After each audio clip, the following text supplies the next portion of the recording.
For all of those who say African Americans should just comply with community policing, even when it becomes community terrorism, meet 5 feet 80-pound grandmother of 9, Karen Garner. The 73-year-old has dementia and an inability to understand spoken or written speech. Here's what Loveland, Colorado police did to her after spotting her picking flowers on the side of the road. Let's stop. Come on. Come on. I'm going home.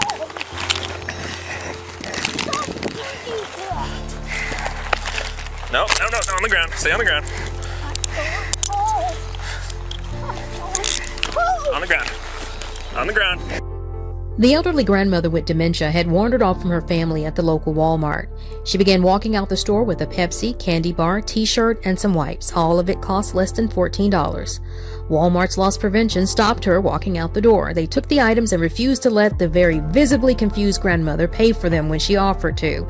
Instead, they threw her out the store without paging to see if there was a caregiver or family member with her. Then they called police.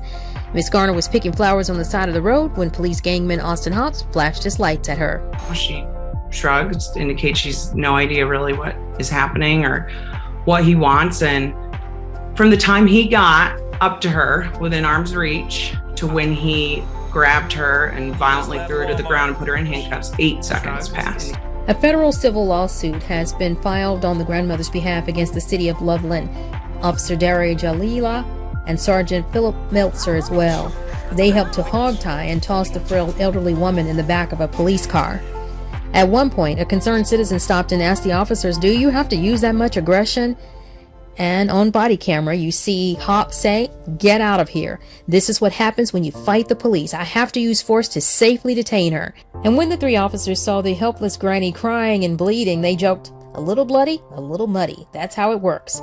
She was carried in the jail, hog-tied, and charged with theft of less than $50, obstructing a peace officer, and resisting arrest. They ended up dislocating her shoulder, fracturing her humerus, this upper bone, and spraining her wrist. She became completely withdrawn, fearful of going outside.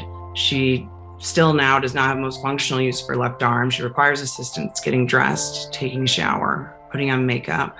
When the family agreed to place Mrs. Garner in a care facility, the DA decided to drop the charges, saying that if she was in the facility, she would not pose a danger to society since she had resisted arrest. All 3 officers are still on the force.